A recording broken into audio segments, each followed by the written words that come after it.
नमस्कार, आप सुन रहे हैं एशिया वेल हिंदी का ये डेली पॉडकास्ट। मैं हूं अनीता और मैं आपको बताऊंगी भारत और पूरी दुनिया में कोरोना वायरस का कहर कितना तेजी से फैल रहा है। बात करेंगे क्यों लॉकडाउन में छूट को लेकर केंद्र सरकार को राज्यों से कहना पड़ा कि तय दिशा निर्देशों का पालन हो। साथ ही महाराष्ट्र की पालघर घटना के बारे में मैं आपको ज्यादा जानकारी दूंगी। तो शुरुआत करते हैं बड़ी खबर से। महाराष्ट्र के पालघर जिले के एक गांव में जूना अखाड़े के 2 साधुओं समेत 3 लोगों की पीट कर हत्या के मामले में 110 लोगों को गिरफ्तार किया गया है।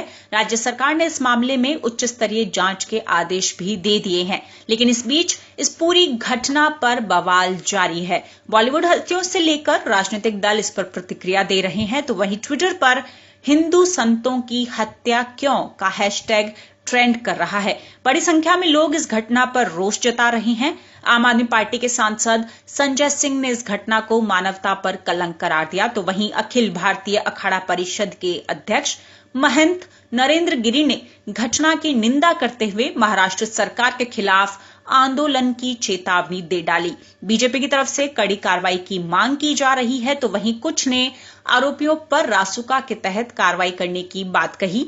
महाराष्ट्र के पूर्व मुख्यमंत्री देवेंद्र फडणवीस ने कहा कि सबसे शर्मनाक बात यह है कि पुलिस के सामने भीड़ लोगों को मारती है। कहीं ना कहीं महाराष्ट्र में कानून व्यवस्था लचर हो गई है। वहीं जूना अखाड़े के प्रवक्ता महंत नारायण गिरि ने सवाल उठाया कि इस समय पूरे देश में धारा 144 लागू होने के बावजूद इतने ग्रामीण इकट्ठा कैसे हुए। हालांकि इस पूरी घटना पर महाराष्ट्र के मुख्यमंत्री उद्धव ठाकरे ने साफ किया कि दोषियों को नहीं बख्शा जाएगा, तो वहीं राज्य के गृह मंत्री अनिल देशमुख ने कहा कि घटना को सांप्रदायिक रंग नहीं देना चाहिए। उन्होंने कहा कि पुलिस ऐसे लोगों पर करीबी नजर रख रही है जो इस घटना के जरिए समाज में वैमनस्य पैदा करना चाहते हैं। भारत में कोरोना वायरस संक्रमण के मामले लगातार बढ़ रहे हैं। स्वास्थ्य मंत्रालय की ओर से जारी ताजा आंकड़ों के मुताबिक भारत में कोरोना वायरस से अब तक 543 लोगों की मौत हो चुकी है, जबकि संक्रमित मामलों की संख्या बढ़कर 17,265 हो गई है। पिछले 24 घंटों में कोरोना के 1553 नए मामले सामने आए और 36 लोगों की मौत हुई। हालांकि थोड़ी राहत वाली बात यह है कि 2546 मरीज इस बीमारी को हराने में कामयाब भी हुए हैं। पिछले 24 घंटों में 316 लोग ठीक हुए।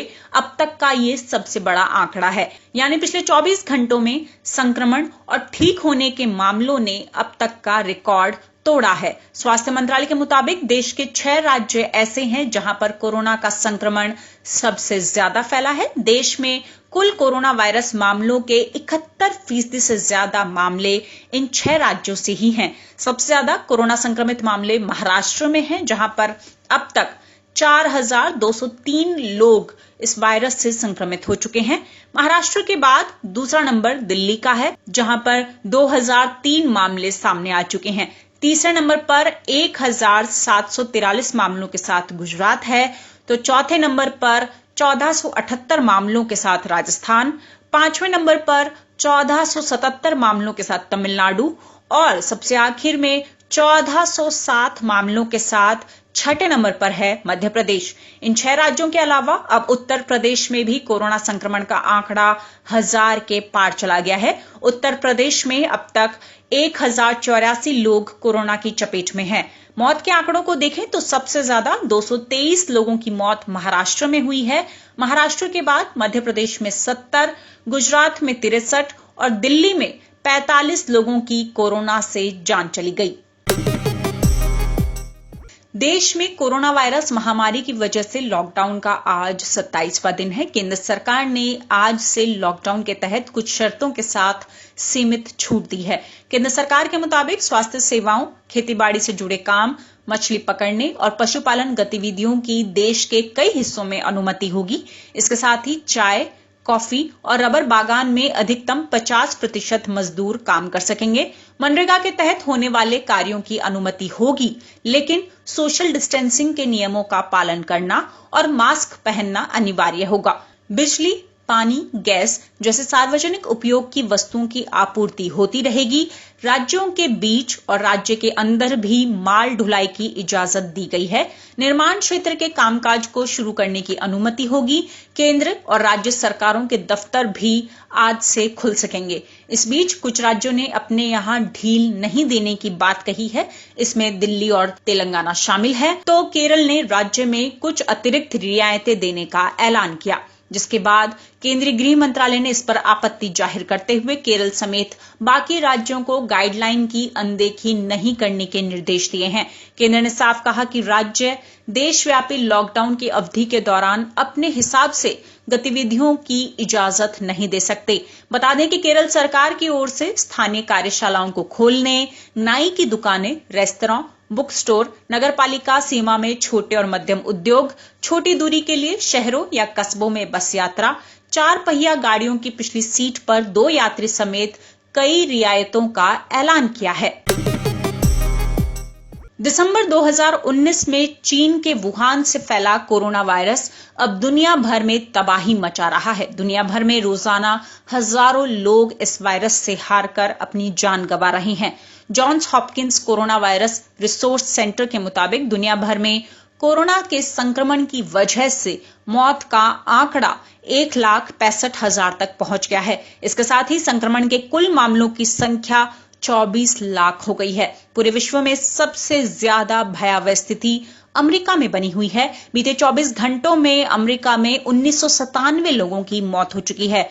अमेरिका में अब तक कोरोना संक्रमण से 40,000 से ज्यादा लोग अपनी जान गंवा चुके हैं। वहीं यहां संक्रमण के मामलों की संख्या बढ़कर 7,55,000 तक पहुंच गई है। इटली में फरवरी से लेकर अब तक कोविड-19 संक्रमण से 23,660 लोग अपनी जान गंवा चुके हैं। बता दें कि मौतों की संख्या के मामले में इटली अमेरिका के बाद दूसरे नंबर पर है। फ्रांस में कोरोना से मौतों का कुल आंकड़ा 19,000 को पार कर गया है। हालांकि अब वहां पिछले 5 दिनों से अस्पताल में भर्ती होने वाले मरीजों की संख्या लगातार कम हो रही है। तो स्पेन में कोरोना संक्रमण मामलों की कुल संख्या 1,95,000 हो गई है। तुर्की में मौत का आंकड़ा बढ़ रहा है। यहां कोरोना वायरस की वजह से अब तक 2,000 से ज्यादा लोगों की मौत हो चुकी है, जबकि संक्रमण के कुल मामलों की संख्या अब 86,000 को पार कर गई है। कनाडा के नोवा स्कॉटिया प्रांत में पुलिस की वर्दी पहने एक बंदूकधारी ने कम से कम 13 लोगों की गोली मारकर हत्या कर दी। मारे जाने वालों में एक महिला पुलिस अधिकारी भी शामिल है। कनाडाई पुलिस के मुताबिक हमले के बाद तकरीबन 12 घंटे तक संघर्ष जारी रहा। इस दौरान हमलावर की भी मौत हो गई।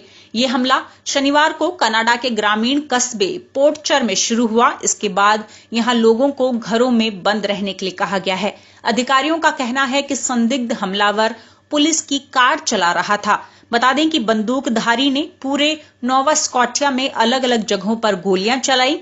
पुलिस के मुताबिक अभी कुल मौतों का सही आधिकारिक आंकड़ा देने की कोशिश की जा रही है, लेकिन आशंका है कि पीड़ितों की संख्या और ज्यादा हो सकती है। इस पूरी घटना को कनाडा के प्रधानमंत्री जस्टिन ट्रूडो ने भयावह स्थिति करार दिया। कनाडा में गोलीबारी कर लोगों को मारने की घटनाएं आम नहीं हैं। यहां पर हथियार से जुड़े कानून पड़ोसी देश अमेरिका से ज्यादा सख्त हैं। इससे पहले सन 1989 में एक कॉलेज में हुई गोलीबारी में 14 महिलाओं की मौत हो गई थी। उस घटना के इतने सालों बाद कनाडा में एक बार फिर भीषण गोलीबारी की घटना हुई है।